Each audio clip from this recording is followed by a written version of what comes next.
working on there, Elliott? I'm trying to. Don't worry about it. This is just my pens and You're pencils. resorting your desk. I was just listening. And Are we cleaning. keeping you? Yeah. Hello, welcome to Hat Trick. I am Jordan Deller-Coltman, joined by Elliott Tanti and Braden Deller-Coltman. We are back for another great episode. We have a couple of really interesting conversations we're going to have this week. Some tricky topics, some fun topics. Obviously, we got to see who made it out of the semifinals. We couldn't call them conference finals into the Stanley Cup finals. So we'll talk about that in the third topic. Before that, we got a couple more tricky conversations to have, which I always like and always enjoy, because I think that that's why this show is here. We wanted to make sure that we had a podcast dedicated to difficult things, but all things considered, I know it's very hot through most of Western Canada. It's sweaty where we are. How you doing, Elliott? Are you staying cool? Oh, trying my very best. Yes, trying my very best. It is very hot and only going to get hotter. So it is what it is. Yeah, hydrate, stay cool, get the fans on, right? Looks like you got a nice drink there, though. This is just water. Oh, it's Sunday night. It's nice. You gotta hydrate. Like I said, hydration is key. All right. Before we get to that, we do need to just take a brief moment to once again, and unfortunately it's once again, acknowledge more unfortunate and terrible news in the country of Canada as we approach Canada Day, and obviously a very different Canada Day than we are used to, because this country is once again in mourning, and more specifically, I think this country is at a reckoning, recognizing, as we talked about a few episodes ago, the continued evidence of a cultural genocide that occurred in this country. 751 unmarked graves discovered at a residential school site in Saskatchewan. This obviously follows the 215 bodies of children discovered in Kamloops at a residential school. This is, as I, said the last time we had one of these conversations, it's just the tip of a very, very terrible iceberg, and I think we are at the beginning of what is going to be a very difficult period of time in this country as we continue to grapple with our past and recognize the failures that have occurred in the story of Canada, the people that have been hurt, the families and the lives that were hurt and irreplaceably damaged. And as we continue to move forward, especially as three white men, recognizing our own privilege and recognizing our own role in the systemic issues that exist around us, that we all have a duty to continue to try to be better, and more importantly, to listen and learn from those who are more directly affected by these tragedies, because for too long we have not listened enough. So we wanted to again acknowledge that, as we have previously on this show. I am afraid this is going to become a routine thing, and I don't want that to be the case, because it's horrible that it has to be, but unfortunately that's the reality we live in. So we wanted to again make sure we took a moment for that. As a bigger part of the conversation, we acknowledged that we had failed to ensure that we were doing everything we were capable of again continuing to acknowledge our own privilege and acknowledge the people in these communities that are affected by these tragedies, and more importantly, the bigger conversations about colonization and about reconciliation. So as a network, we wanted to take a moment to acknowledge where we work and the land we get to create on.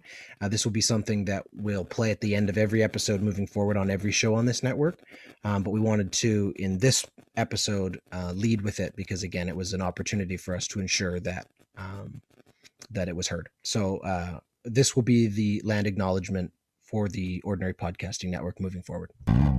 The Ordinary Podcasting Network wishes to acknowledge that the lands on which our conversations take place include Treaty 6 territory, the traditional meeting ground and home for many Indigenous peoples, including the Cree, Dene, Saulteaux, Blackfoot, Métis, and the Nakota Sioux peoples, as well as the unceded territories of the Coast Salish peoples, including the territories of the Musqueam, Squamish, and Tsleil-Waututh nations. We acknowledge the many First Nations, Métis, and Inuit whose footsteps have marked these lands for generations, and we extend our appreciation for the opportunity to live, create, and share stories on these territories. The Ordinary Podcasting Network intends to engage in conversations and dialogue which acknowledge that reconciliation is not a destination, but a journey, and that we remain committed to practicing our craft in a decolonized space.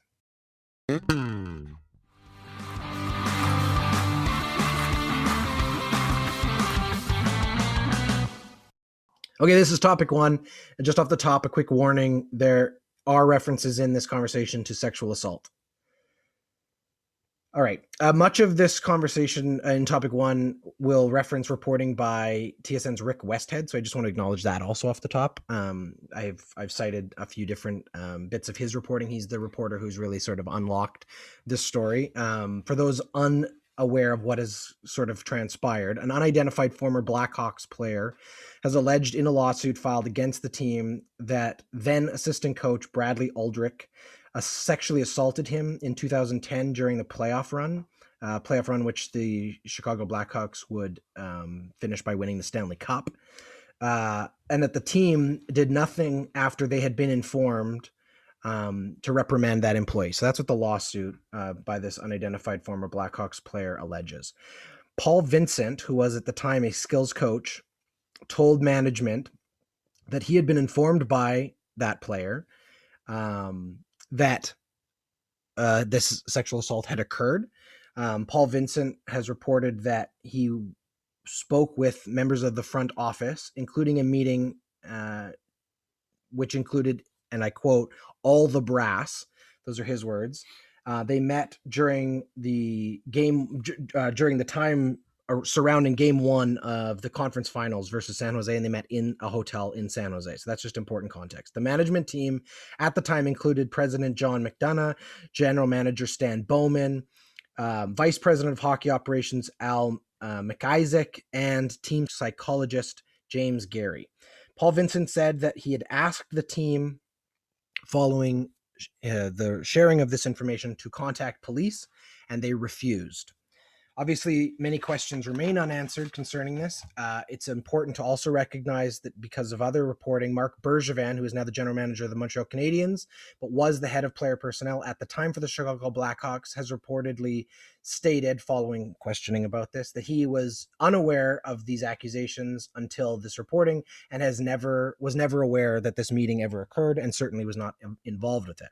The other person that I think is an important part of this story is assistant general manager the Chicago Blackhawks at the time, who is now the president of hockey operations for the Winnipeg Jets. That's Kevin Cheveldayoff. So many high-level executives now in many different roles across the NHL tied into this story. It should also be stated that Brad Aldrich was let go by the Blackhawks, not because of this situation, but he did receive a recommendation, apparently, from the organization for his next job in 2010, which was coaching at a college, before he eventually moved on to coaching a AAA team, a Bantam team, in the state of Michigan, and during his time there, he was convicted of abusing a 17-year-old player on that team. The NHL says that they are currently not pursuing any investigation, and that's sort of where we stand. So, where are we? Well, let's leave it. Let me lead with this. Elliott, does any of this surprise you? And number two, what are your thoughts on this situation in the NHL and more specifically Chicago? Oh, this does surprise me. This is pretty serious. This is a pretty serious allegation, and obviously, there's a lawsuit that's going on here and an ongoing legal process, which I find sort of bewildering. I guess there's something to be said around. We've been really critical of hockey culture for a long time on this show. Basically since the show started. Yeah. And so maybe I shouldn't be surprised, but this does, it seems very clearly a process was begun and then immediately stopped by an NHL team. And that is a serious problem. That's a serious problem in any workplace.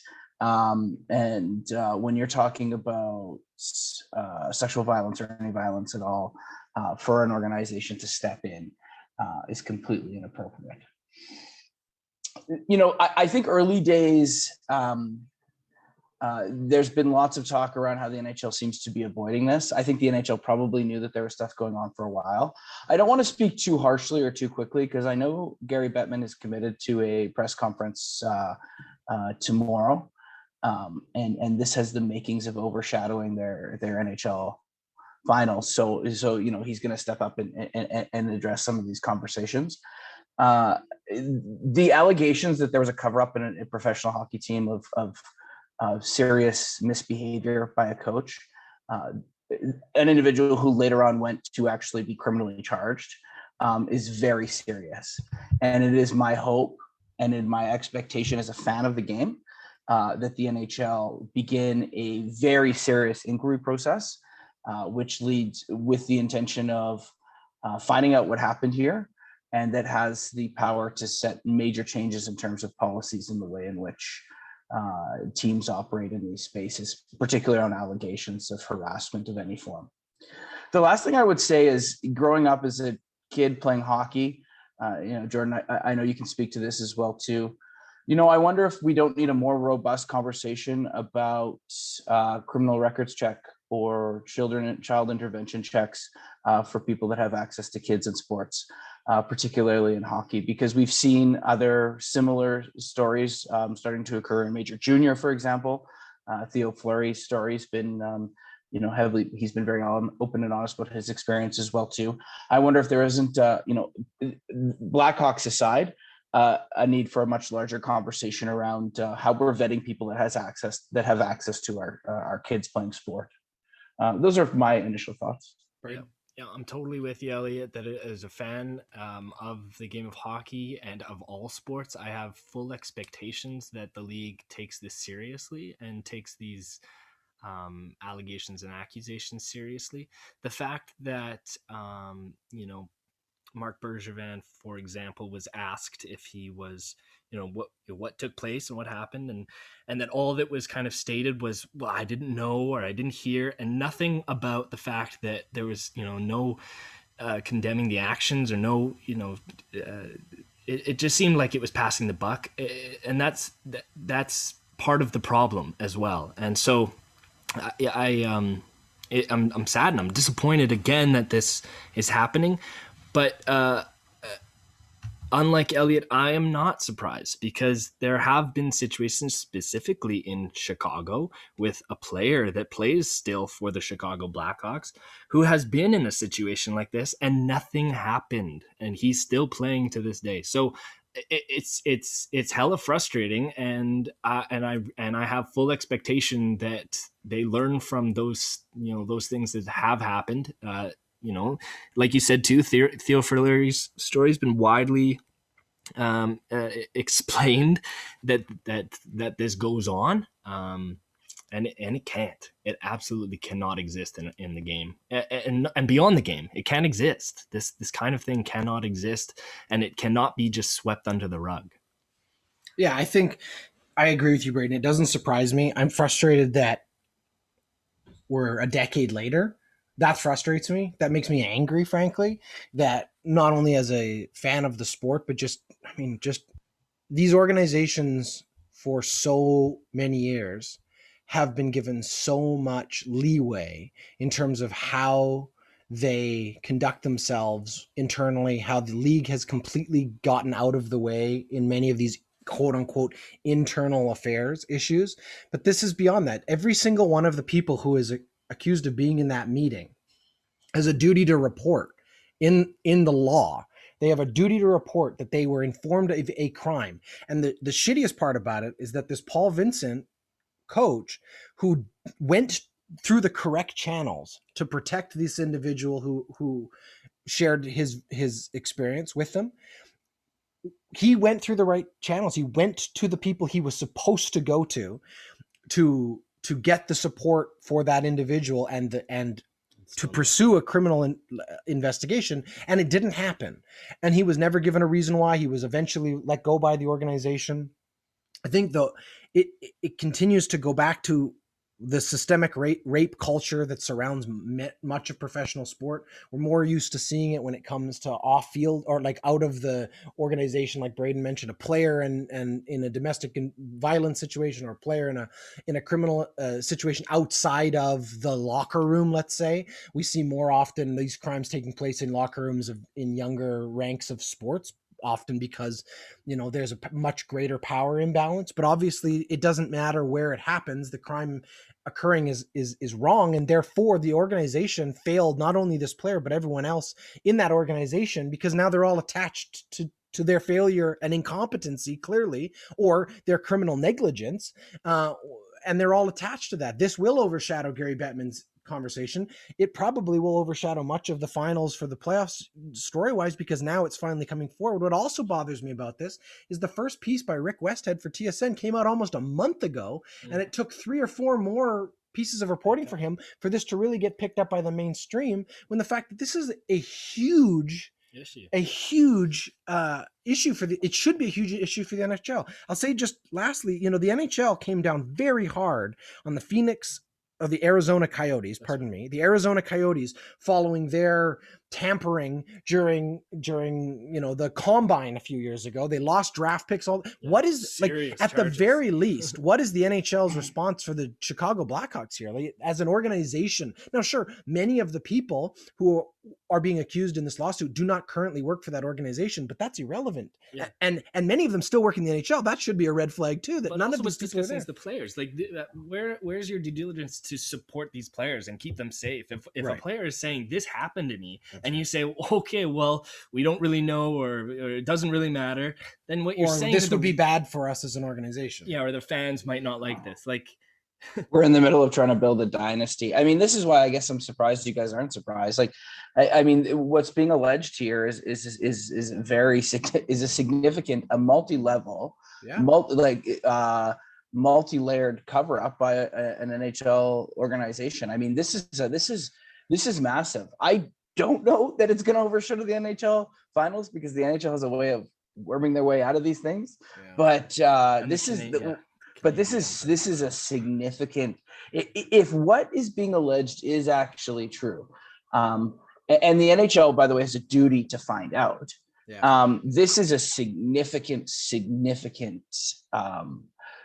problem, and one that needs to be brought to light. I mean, it's reminiscent of Penn State. It's reminiscent of all these different situations where, like, organizations protected the brand, protected the you know, not the shield, but the, you know what I mean.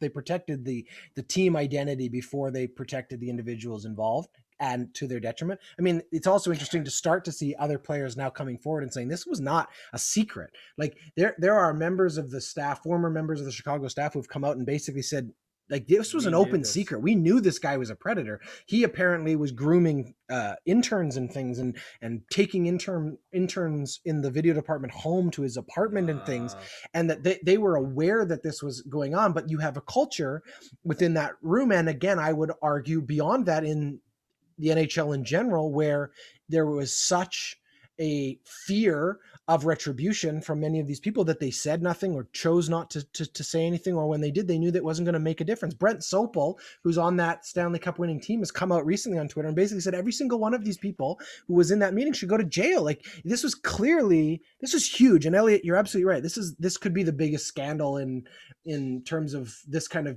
you know, thing for the NHL in a very long time. I can't think of another one like this for the NHL.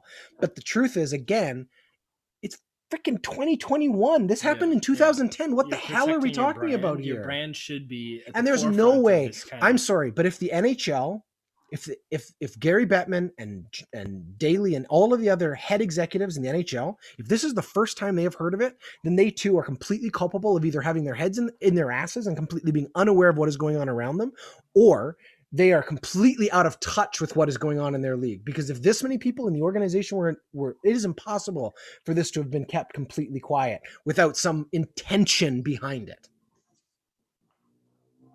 I guess we'll leave it there. Spring in full bloom, it's gardening season.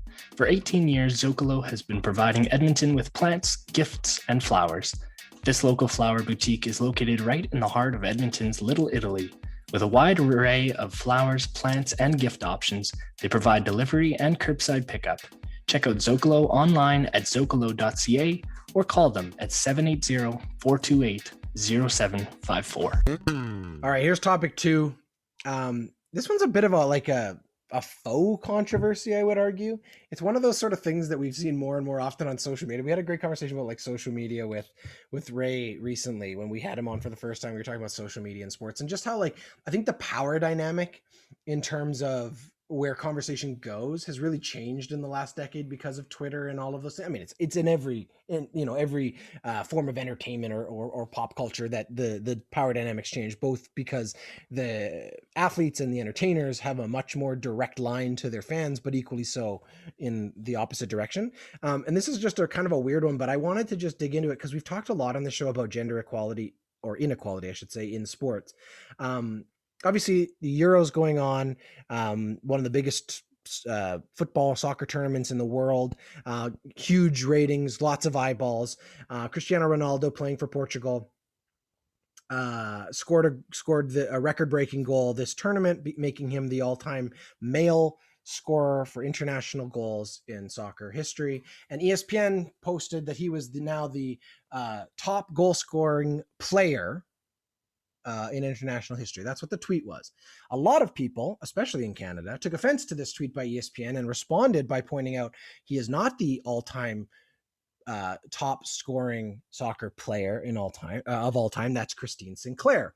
The piece missing here was that there is a gender difference. We don't think necessarily of the women athletes in the world as being on the same plane as the male athletes, often because they have been shunted to the side ratings wise and all of those things. And that's part of the systemic issue we continue to unpack. But it was interesting to see how much and how quickly this debate exploded on ESPN, that they had simply, either misspoke or completely missed the point, being an American news organization. But I did think it was interesting to point out it's true. I mean, Ronaldo has scored 109 goals in international play, and Christine Sinclair has scored 186.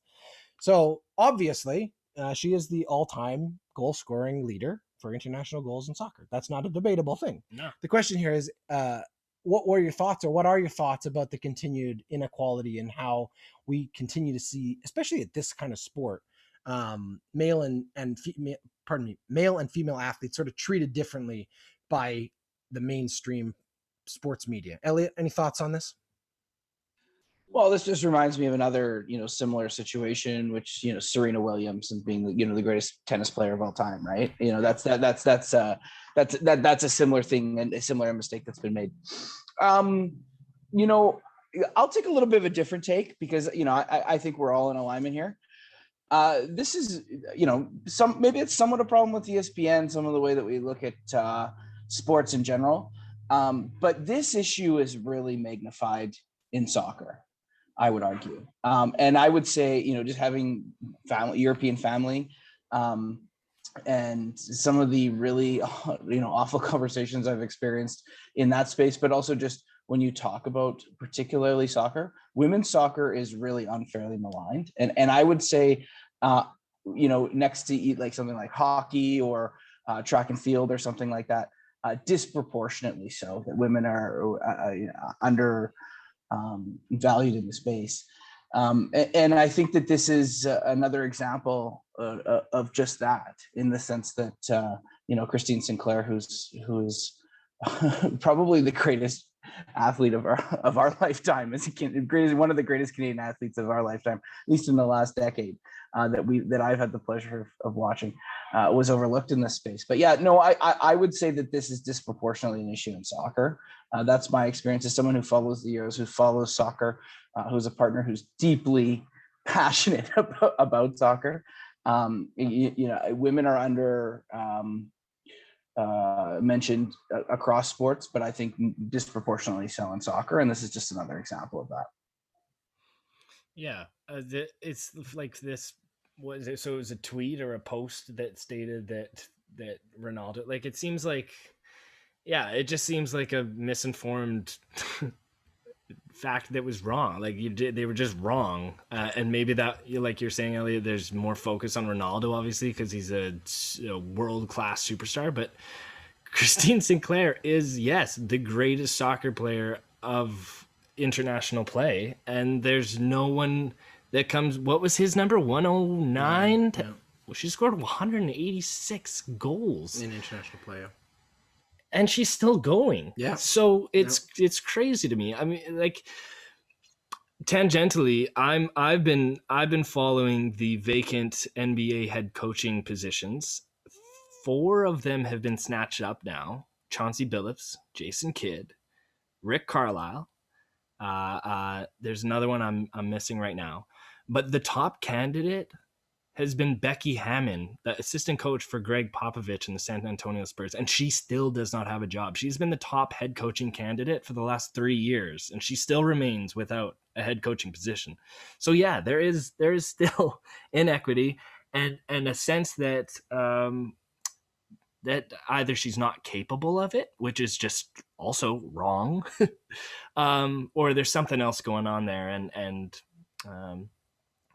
Maybe she's waiting for Greg to retire to take over that team, but and that could be the case, and that would be a great transition. But why wait? Why wait? Yeah, I think Elliott hit the nail on the head earlier when he brought up Serena Williams, because we did dedicate a topic once to talking about how we believed she was the GOAT of tennis, and the argument again becomes, well, it's impossible to compare the men and the women and all of this stuff, and the simple fact is, are the two sports played under the same conditions and under the same rules? For the most part, yes. Are the conditions changed by the size or strength of the athletes? Maybe. I mean, much more so in other sports where size and weight are more factors. Yes, women's hockey and men's hockey are very different in how they're played because the men are much bigger, Sure. and the physicality is much different. That's true.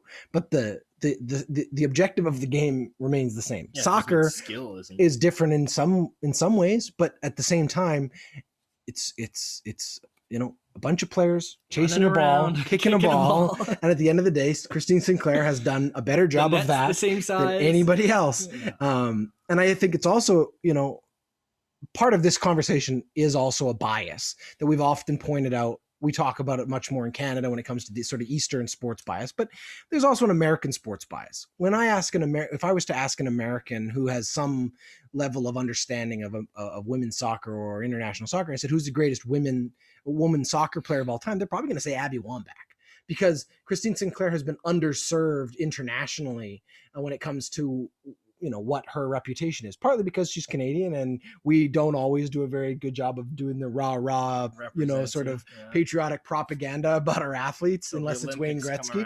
But when the Olympics come around, or those things, they get the platform that they really deserve as the elite athletes there. We just don't necessarily know how to promote them all the time, and that's the bigger piece of it. It's about creating space and opportunity for these athletes to continue to have their platforms grow and be supported the way that Nike does in the United States, or the way that some of these big organizations have recognized that some of their female athletes are as valuable or more valuable than even some of their counterparts in the male sports, because they can sell jerseys and they can sell athletic wear or whatever else. And Christine Sinclair, I think, being a slightly understated and very polite Canadian, Sure. has missed an opportunity perhaps to grow a profile that would get her that, but it's also a missed opportunity. I would say the missed opportunity here is in that allyship, and that someone who is a superstar like Cristiano Ronaldo has an opportunity to say, no, I'm not. Yeah, but he would never say that, first off, because he's an arrogant asshat. And he just lost today.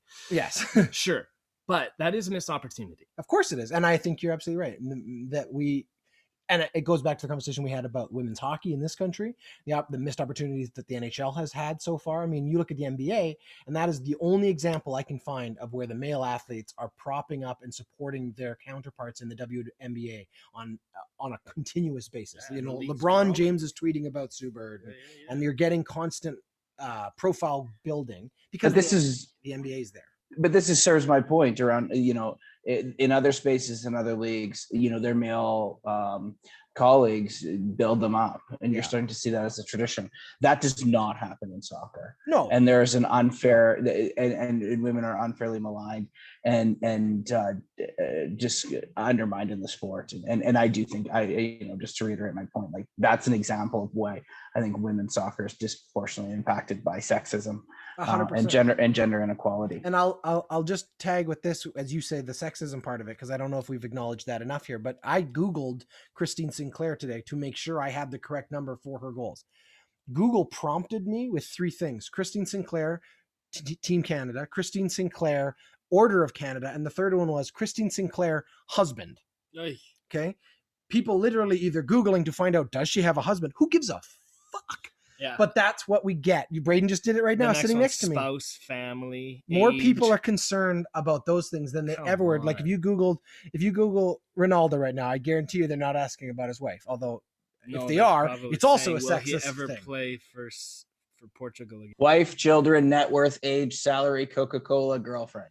There you go. All right, we'll leave it there.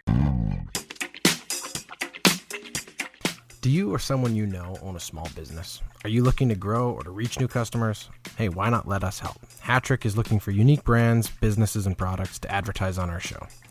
You can find out how we can help spread the word about your business by contacting us on Facebook, Instagram, or Twitter. All right, for topic 3, it is the Stanley Cup playoffs. And before we get into the matchup between the Tampa Bay Lightning and Montreal Canadiens, we have some things to chat about, namely around our predictions. I'm going to call this segment the good, the bad, and the ugly. And let's start with the ugly. All right. That would be all of Jordan's selections. Not only did he pick it wasn't close. He had Vegas in 5 games and Islanders in 7. So I got the 7 part right. I got the 7 part right. Yeah. I okay, sure. You got the 7 point right. You know, the point is to pick the winning team, though, right? You're close. You're 1 goal away. I was 1 goal away. I think it's pretty close. So that's what I'd classify as the ugly. To classify the bad as all of us, in that we all picked Stanley Cup winners. None of those teams are currently in the playoffs anymore. So, yep. Braden, of course, you had the Islanders to win the Stanley Cup.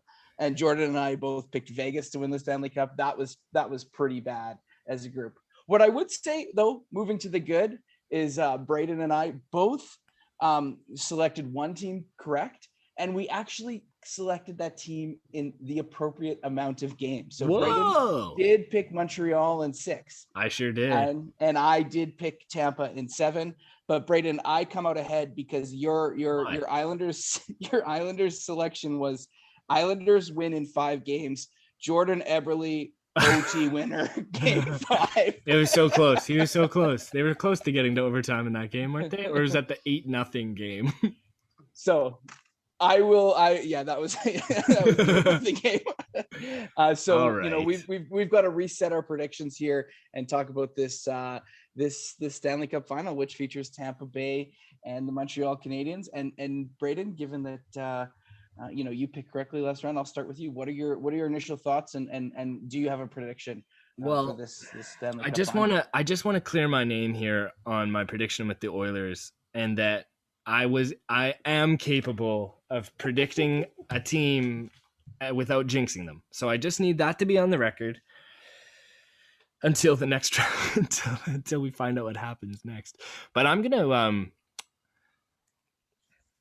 only because I love the underdog story. I want this Montreal Canadiens team to win, and I want them to win in another 6 games. That's my Montreal in 6. You want to talk a little bit about why you have that? Well, I think Shea Weber is very deserving.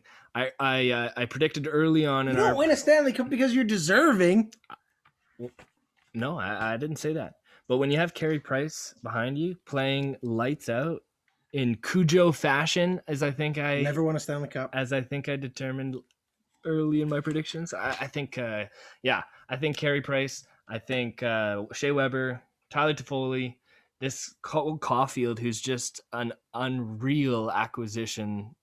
He wasn't even he was just like, he barely even played in the season. I just think that this team is primed. They're ready to take on the defending champs. All right, so Braden has Montreal in 6. He's like, all right, enough with these Montreal Canadiens. Yeah, you're just at this point, you're just listing the roster now. Okay, Jordan. You know the players. Good job. It's Justin Anderson, right? Jordan, who do you have and why in this upcoming Stanley Cup final? I don't know. Well, I don't know what good it does for anybody. I clearly don't know Who's what I'm deserving? doing. Well, they're both deserving. I'm annoyed with the Tampa Bay Lightning. I don't like the Tampa Bay Lightning because they cheated the salary cap by hiding Kucherov on IR That's all not year. cheating. Yeah, it is. They found a loophole, and I don't like it. It's Gary Bettman's problem. It is Gary. Well, Gary Bettman doesn't know what's going on in the NHL. Jordan, just pick a team so that we all know who to bet the opposite on. Yeah. I mean, I don't want to bet against Carey Price. I think you're right, Brady. I really think there's like a touch of destiny about them. I think that this is going to be a very different team than what Montreal has faced, even better than what Vegas is. They come at you in waves. Yeah. So Montreal in 7. Montreal in 7. If this went to 7 games and Montreal won in the 7th game, that would be an outstanding story. So Jordan, ever the storyteller, doesn't fail on that front. Jeff Petrie in overtime. Yeah, I can't believe I'm just gonna get the no calls for overtime. I think that the Tampa Bay Lightning are a far better team than the Canadians. I don't think that this is close. You said that about Vegas. I think. I also said these exact words about Vegas. So I am going to take the Tampa Bay Lightning. I also I enjoy taking teams that everyone hates. I've been known to cheer for a Patriots team or two. So I am going to take the Tampa Bay Lightning, and I am going to take them in a quick 5-game series to win back-to-back Stanley Cup, something that hasn't been done in a while. Can I just say one more thing? No. I think Braden listed the roster for Montreal, but I think that's also like what's really cool about this series is you do have 2 teams who have like really bankable names on both teams, like really cool storylines and so many good players. Obviously Tampa, the roster, like the big guys are all there, but Patrick Maroon could win 3 Stanley Cups in a row if they win, right? He won in St. Louis and then he'd won in Tampa last year. He could win another one with Tampa. That's pretty cool. Corey Perry coming back after losing last year when he played with Dallas.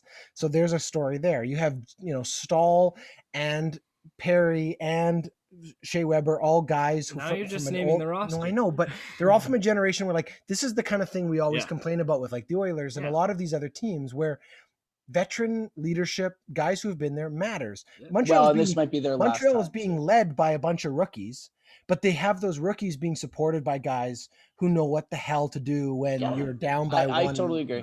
It's so it's such a cool series. Bergeron, it's so funny. Like at the end of the year, I'd love to have a conversation on Montreal and Bergeron and everything, or Bergevin, sorry, and everything that he has done with this team and the ups and downs, firing the coach this year, barely making it in 4th, and now he seems to be one of those guys that's a bit of a Houdini. Every time it seems like he's out, he's managed to figure something out. I'll leave this one question with you guys. Obviously, Carey Price has been a major piece of Montreal's success up until this point. First opportunity to win the Stanley Cup for him, his first Stanley Cup final. Jordan, I think you mentioned that as well too. He is a Hall of Fame goalie, regardless of the result of this series? ? Yes, I think so. His international play, I think, winning is important, though. Winning, you're absolutely right. Winning is important, and this would be a huge part of that to ensure that he solidified his name. I guess, that's how much does Carey Price have riding on terms of legacy in this series? Is my question. Cujo's in the. He's not. No, could he be? Yeah, probably. He's never won. No, and I think that is what hurts Cujo. Gotcha. Cujo has the highest number of wins by a professional goalie and the highest number of losses by a professional goalie. That hurts him too, but he played a lot. No, I think you're right. I think Carey Price is a winner, like a Hall of Famer anyway, because of his international record. Just as I do believe one day Ryan Smith will be a Hall of Famer, even though he didn't win a Stanley Cup. Just like Jarome Iginla is a Hall of Famer, didn't win a Stanley Cup. He'll go in next year. But the other piece for me with that is it's not just Carey Price. The other guy on that team that is waiting on a Stanley Cup to be there is a Shea Weber. Weber with a Stanley Cup is a Hall of Famer too. Absolutely. Yeah, I guess that's what I mean. I think that there's a lot riding on for those guys. Eric Stahl too. Well, that'd be a second, yeah. That's what I mean. That's a great question, Elliott. That's awesome. Montreal in 6, Braden. Montreal in 7, Jordan. I have Tampa Bay in 5. We're gonna know pretty quick. We're never gonna hear the end of it though. No. If Montreal wins, we'll never hear the end. And that's okay until the Oilers beat them. Another good show. Thank you both for doing that. We will look forward to the Stanley Cup Finals, which start on Monday. Another good week of it. Who knows? It could be over real quick. We could be talking about a champion next week, if not in a couple weeks. Until then, thank you both, and thanks everybody for listening. We appreciate it. That's Hat Trick.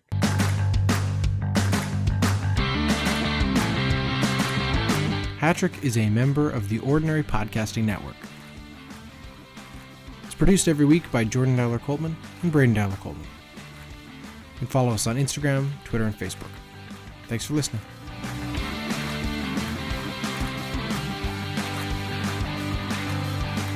Gary Bettman doesn't know what the hell's going on in his league.